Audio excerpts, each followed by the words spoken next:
Sebelum kita mendengar firman Tuhan, kita berdoa.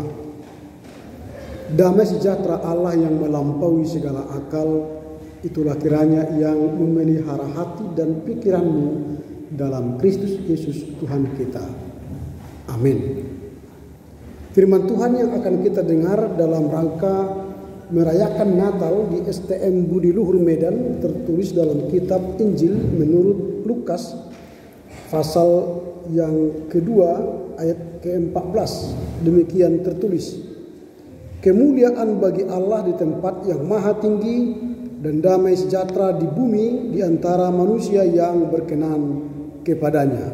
Demikian firman Tuhan. Yang berbahagia ialah mereka yang mendengar serta memelihara kebenaran firman Tuhan.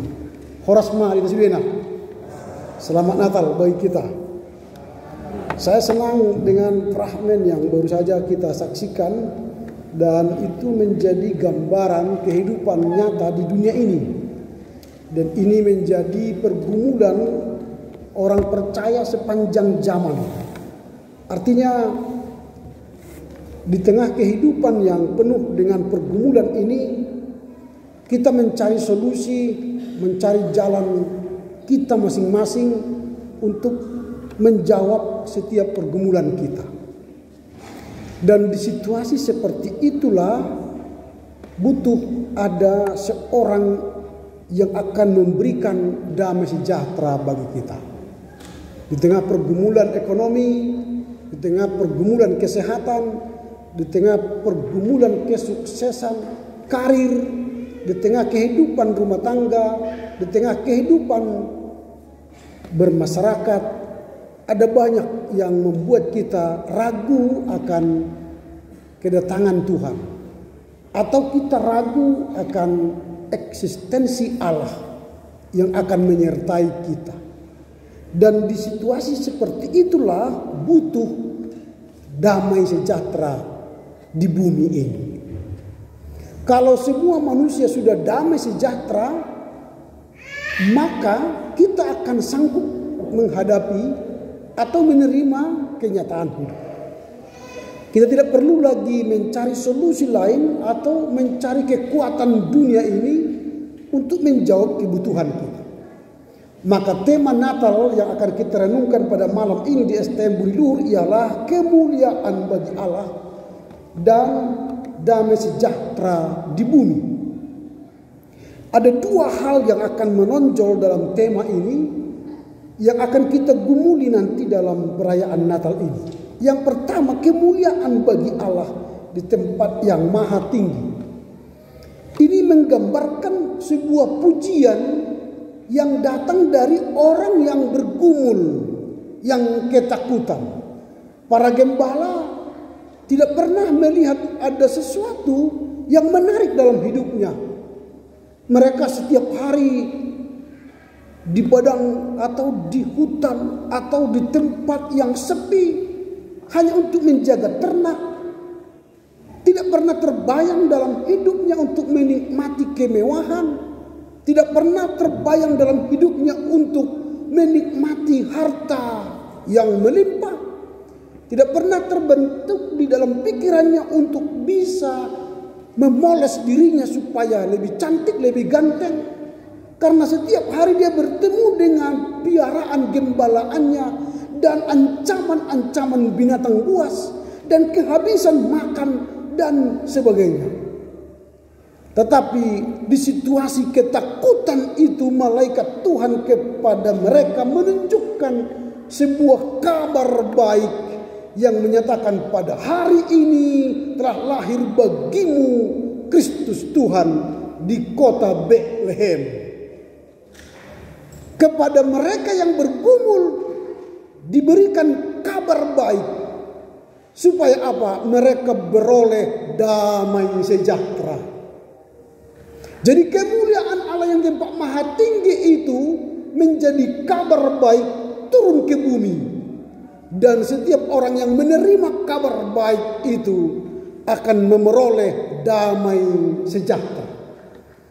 Ini penting bagi kita. Karena terkadang surga itu jauh sekali. Terkadang Tuhan itu jauh sekali.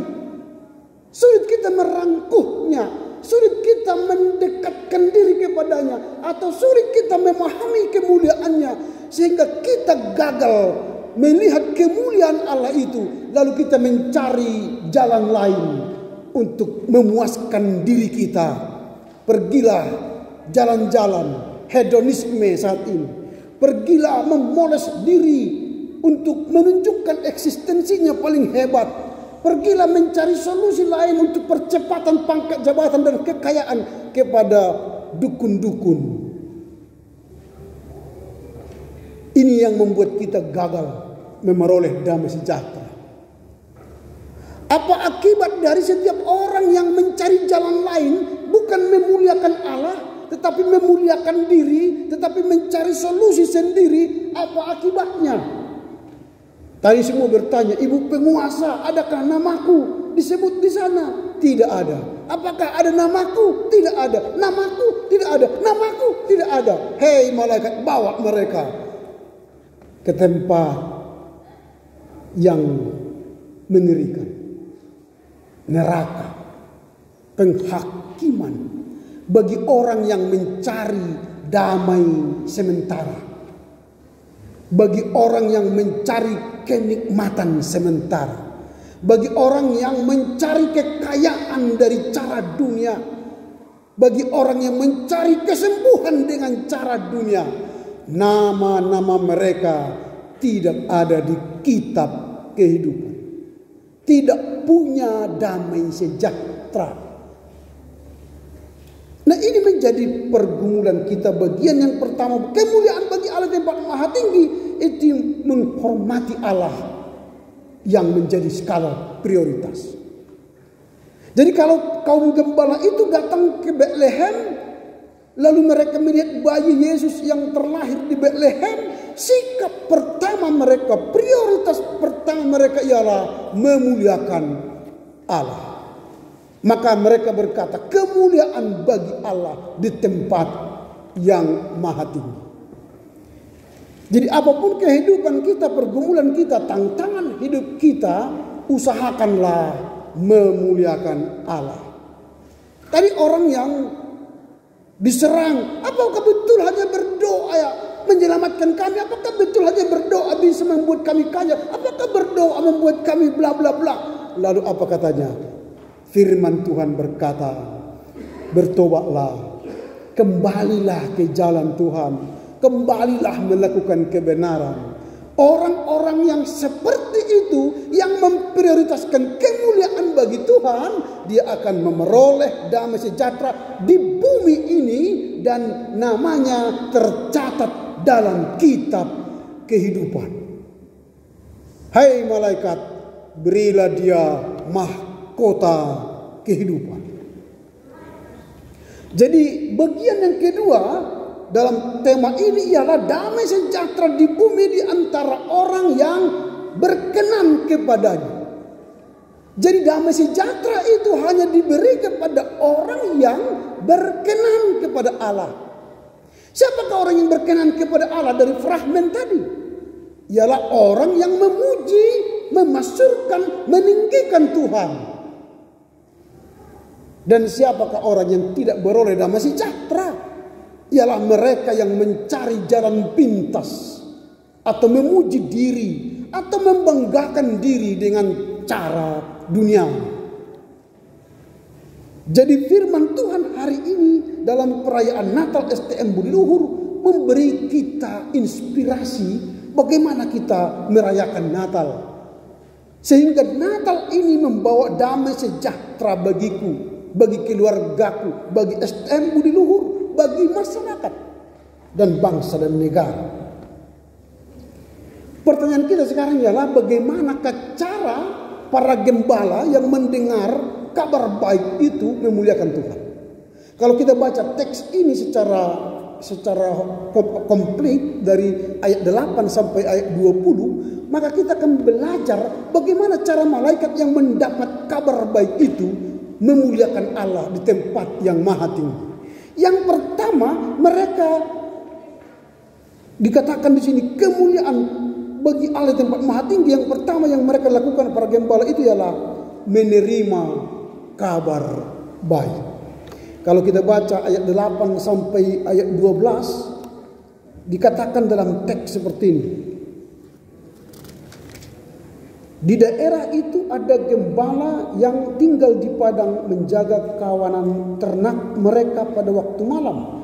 Lalu berdirilah seorang malaikat Tuhan dekat mereka dan kemuliaan Tuhan bersinar meliputi mereka dan mereka sangat ketakutan.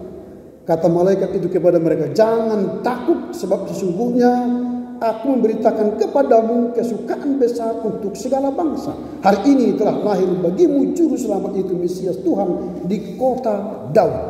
Lalu ini tandanya bagimu, kamu akan menjumpai seorang bayi yang dibedung dan terbaring di dalam palungan.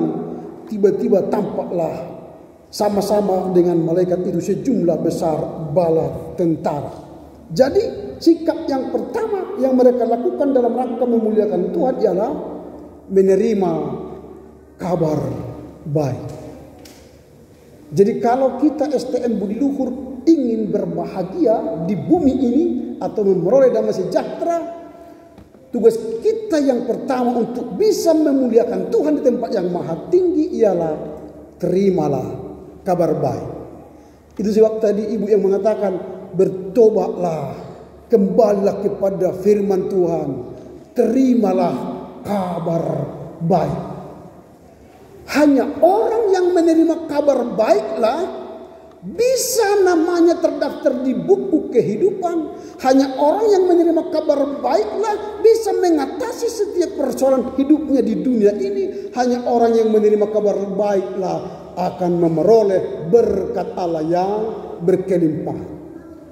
Kalau kita aplikasikan ini sekarang, ada banyak orang yang menolak kabar baik. Ketika diajak pertanyaan STM Budi Luhur, ayo setiap bulan, sekali sebulan pertanyaan Budi Luhur. Lagi sakit flu aku, kabar kalian lah dulu. Aku capek baru dari kota, luar kota aku. Aku bla bla, aku bla bla. Ini kan banyak alasan. Atau kita tingkatkan ke lebih tinggi, ayo ke gereja. Atau ayo pertanyaan week, ayo ada kegiatan kaum ibu di gereja, kaum bapak di gereja. Aduh, aku udah tua, kalianlah. Ini menolak kabar baik. Atau yang paling sering terjadi adalah ketika gereja menjadwalkan pertanyaan di rumahnya, atau ketika nanti pengurus STM menjadwalkan pertanyaan di rumahnya, dia menolak.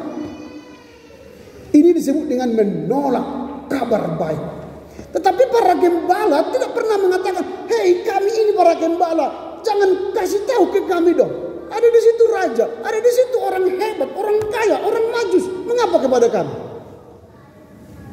Tetapi Allah hendak menyatakan kabar baik itu pertama diberikan dan diberitahukan kepada para gembala yang jauh dari hiruk pikuk, hingar-bingarnya kota. Artinya apa? Maka banyak sebenarnya dunia ini membuat kita tuli atau peka dengan kabar baik, tapi suka membaca kabar buruk. Setelah kita buka televisi, media elektronik, yang kita dengar kabar buruk. Baca koran, apalagi Pos Metro, kabar buruk. Baca WA, kadang-kadang kabar buruk. Apalagi baca Facebook, mengintip status orang, kabar buruk yang kita baca. Sehingga ini menstimulan kita. Setiap hari emosi, naik darah tinggi, naik jantung, penyakit, semua naik. Karena hati kita dibelenggu oleh ketakutan-ketakutan dunia, sehingga hilang damai sejahtera dari kita. Maka supaya kita hidup dengan damai sejahtera setiap hari, terimalah kabar baik.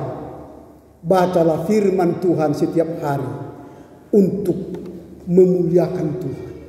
Itu yang pertama. Yang kedua ialah mendatangi tempat kelahiran. Ayat yang ke-15 sampai 16, ketika dikatakan dia lahir di kota Daud, lalu pergi ke sana, melihat bayi lahir itu, melihat Yesus yang terlahir itu. Nah itu artinya ada inisiatif kita berjumpa dengan Kristus. Setiap hari kita diundang untuk datang berjumpa dengan Yesus di baitnya yang kudus, di gereja kita masing-masing. Kita diundang untuk ibadah-ibadah, bertemu dengan Yesus. Pertanyaan STM di luhur sekali sebulan. Di situ kita bertemu dengan Yesus. Untuk apa? Supaya Tuhan memberi kita damai sejahtera. Orang yang rajin pertanyaan, orang yang rajin beribadah, orang yang rajin berdoa, orang yang baca kitab suci, rajin, maka kepadanya Tuhan berikan damai sejahtera. Jadi bagaimana cara kita memuliakan Tuhan? Berarti kita pun harus mau mendatangi bayi Yesus. Dan itu dikerjakan oleh para malaikat. Yang ketiga yang dikerjakan oleh para gembala, maksud saya. Yang ketiga yang dikerjakan oleh para gembala ialah mereka mau menceritakan kabar baik yang mereka dengar dan mereka lihat. Ayat 17-18, setelah mereka melihat bayi Yesus, lalu mereka buktikan ada bayi yang lahir di kandang domba. Mereka bergegas memberitakan kabar baik. Benar, Yesus lahir di Betlehem, di kota Daud. Artinya kabar baik itu tidak hanya menggelora dalam dirinya, tapi dia share, bagikan ke orang lain. Orang yang rajin mengabarkan kabar baik, kepadanya Tuhan akan beri damai sejahtera. Coba kita cek setiap hari. Berapa nas firman Tuhan yang kita kabarkan kepada orang lain, kita share kepada orang lain. Apakah status Facebook kita hanya kabar buruk atau kabar baik? Maunya satu ayat firman Tuhan kita copy paste, masukkan ke status kita. Maka orang yang baca senang karena ada firman kabar baik yang kita berikan. Atau kita copy paste satu ayat Alkitab, bagikan ke grup WA keluarga kita, ke grup anak kita, ke grup teman-teman kita. Ketika kita membagi firman Tuhan, saat itu ada damai sejahtera turun atas kita. Amin. Tapi ketika kita share kabar buruk, kita pun jantungan.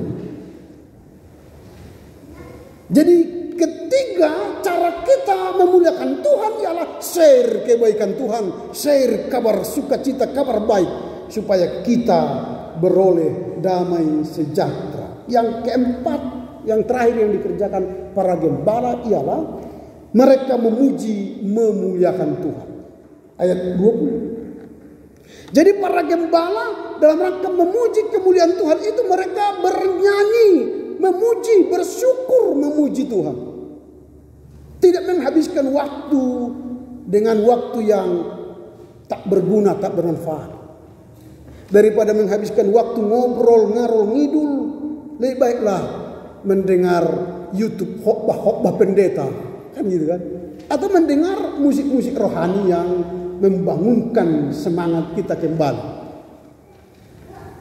Atau kita bernyanyi. Sekarang kan ada karaoke rohani kan, ada speaker aktif misalnya, putar lagu-lagu Natal, putar lagu-lagu gembira. Itu menambah damai sejahtera bagi kita. Saat kita bernyanyi nyanyian syukur, ada kekuatan yang Tuhan berikan kepada kita. Semakin banyak kita bernyanyi setiap hari, semakin banyak damai sejahtera kita miliki. Coba kita lihat opung-opung kita, bapak kita, mama kita di kampung sana.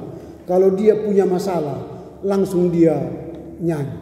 Nanggu manusia kalau mangrupe aluk sungi, sambil dia menjahit, sambil dia potong meracik sayur mayur, dia nyanyi.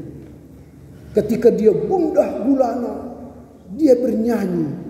Hidup ini adalah kesempatan, kan, sambil menggosok gitu.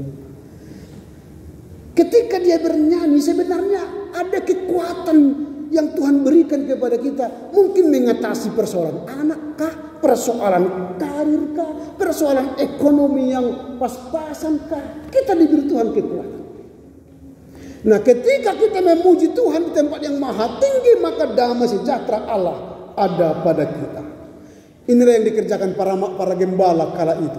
Sekarang apa yang kita akan bawa pulang dalam rangka merayakan Natal STM Budi Luhur ini, sehingga tidak hanya para gembala yang memuliakan Tuhan, tapi kita pun harus memuliakan Tuhan dengan berkata kemuliaan bagi Allah di tempat maha tinggi dan damai sejahtera di bumi, di kita, bagi orang-orang STM Budi Luhur yang berkenan kepadanya. Bagaimana cara kita memuji Tuhan yang akan kita bawa pulang dari Natal ini? Apa yang mau kita kerjakan? Yang pertama yang hendak kita kerjakan ialah kita harus memiliki keterbukaan terhadap kabar baik. Natal ini tidak hanya sebenarnya kita rayakan pada bulan-bulan Desember. Seharusnya sejatinya Natal itu dirayakan setiap hari.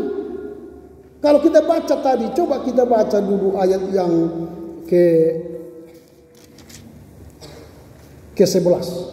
Ada yang kita bawa ayat kitab di handphone kita ya, atau saya baca. Dikatakan ayat 11 begini. Hari ini telah lahir bagimu juru selamat, yaitu Mesias Tuhan di kota Daud. Kapan? Kapan? Hari itu. Jadi Natal itu hari ini. Kapan? Hari ini. Januari hari ini, Februari hari ini, Maret hari ini. Mengapa harus hari ini dikatakan dalam teks ini?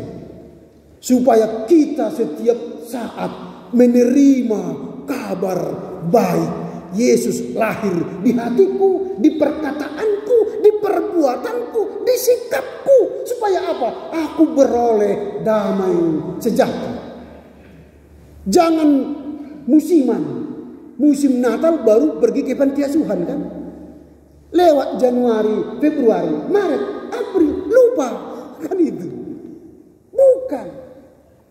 Orang yang memuliakan Tuhan itu mulai Januari sampai Desember, kembali Januari sampai Desember. Tidak hanya Desember dan Paskah. Ini musiman kan?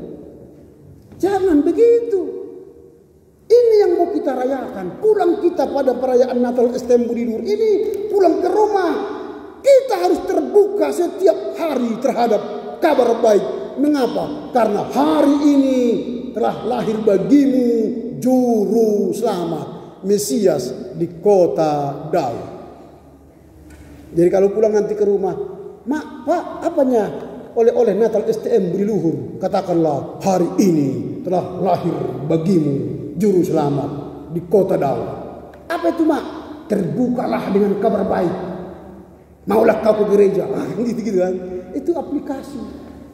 Sehingga ada kado kita, kado Natal kita yang kita bawa nanti pulang.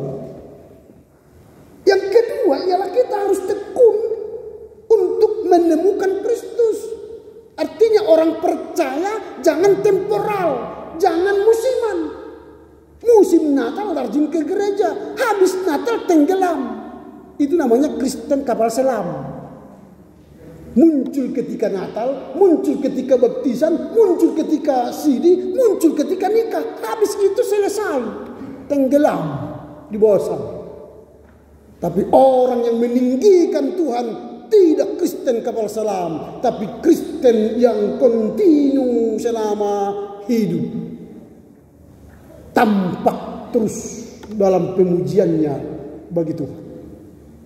Ini yang kedua, ada ketekunan menemukan Kristus. Ada ketekunan mencari kebaikan, kabar baik. Itu yang kedua. Yang ketiga, kita harus penuh sukacita dan kepuasan. Orang yang bertemu dengan juru selamat pastilah puas. Ada banyak orang datang ke gereja, pulang dari gereja. Apa yang diterima dari? Enggak tahu, aku enggak ngerti, aku khotbah pendeta itu.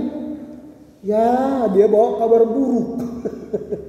Makanya khotbah itu harus memberi kabar baik. Ada kebaikan yang dia terima, lalu dia share, dia lakukan, dia bagikan kepada orang lain. Jadi dia harus pulang dengan damai sejahtera. Maka pendeta mengatakan, pulanglah dengan damai sejahtera, terimalah berkat Tuhan. Jadi kita pastikan bertemu Yesus yang lahir itu harus kita puas. Sonang do di basonang tokto rohaku. Bertemu Yesus itu harus senang. Itu Natal. Jadi setiap perayaan Natal harus senang. Jangan pulang berkelahi. Gara-gara apa? Gara-gara nasi nggak dapat dia 2 atau 3. Nggak usah. Nggak apa-apa, itu hanya sementara itu di sininya itu. Kalaupun tidak dapat nggak apa-apa lah. Besok kita beli di nasi padang sana banyak itu. Atau di Hokdeina kan banyak itu. Kalau soal makanannya, jangan berkelahi soal makanan. Tapi kita puas karena bertemu dengan Yesus yang adalah juru selamat itu. Lalu yang terakhir, apa yang harus kita renungkan bahwa pulang dalam perayaan STM Budi Luhur ini, perayaan Natal ini, kita harus berbagi kabar baik. Kabar baik itu bukan hanya milik kita, tapi milik semua orang. Berbagi senyum, berbagi tawa, berbagi cerita, berbagi pengalaman. Supaya apa? Supaya orang tertolong. Kemarin ada di Nias, perayaan Natal di Nias ya. Ini dibagikan di grup-grup WhatsApp sebenarnya. Pada perayaan Natal itu hadirlah istri Kapolres yang Muslim. Dia sakit di kursi roda. Tapi dia bernyanyi mujizat itu nyata. Luar biasa. Istri Kapolres Nias yang Muslim pakai jilbab datang ke Natal itu, dari ujung sana dia bernyanyi tentang mujizat itu nyata. Dan semua menyambutnya hirup pikuk. Orang lain aja mau menyanyi untuk Tuhan, apalagi kita harus membagi kabar baik. Entahkah itu nyanyian kita yang kita rekam bagi ke anak-anak, kan kita rekam, kita nyanyi. Hidup ini adalah kesempatan, habis itu bagi ke anak-anak. Nah, dengar aku nyanyi ya. Mana tahu nanti setelah aku mati kita kalian dengar lagi nyanyi kan gitu kan. Tersimpan di YouTube kan gitu. Nah, sekarang harus mulai siapkan itu. Ketika orang rindu nanti kita dilihat anak-anak kita di YouTube. Mama nyanyi ini kan gitu. Atau pas ujuk tahun perhuriau, diputar apa itu YouTube itu. Mama aku dulu nggak ada, sedikit hanya satu ku rekam dulu. Jadi nggak banyak di YouTube dia. Tapi sekarang udah ada YouTube, simpan aja semua nyanyian kita, lalu share kepada anak kita. Itu namanya membagikan kabar baik. Karena itu pulanglah dengan damai sejahtera. Marilah kita pulang dengan memuliakan Tuhan di tempat Allah yang maha tinggi. Kalau kita sudah memuliakan Tuhan dengan baik, pasti kita akan beroleh damai sejahtera. Karena apa? Kita berkenan kepadanya. Amin. Kita berdoa. Terima kasih Bapa. Firman-Mu hari ini mengajar kami untuk memuliakan Tuhan di tempat yang maha tinggi. Ketika kami memuliakan Engkau dengan setiap tutur kata, sikap, tingkah laku, dengan menerima dan terbuka terhadap kabar baik, dan tekun mencari Kristus, penuh sukacita dan berbagi kabar baik, maka kami percaya Engkau akan memberikan bagi kami damai sejahtera, keselamatan kekal, surga abadi bagi kami. Mampukan kami mengerti, memahami firman-Mu dan melakukannya dalam kehidupan kami sehari-hari. Amin.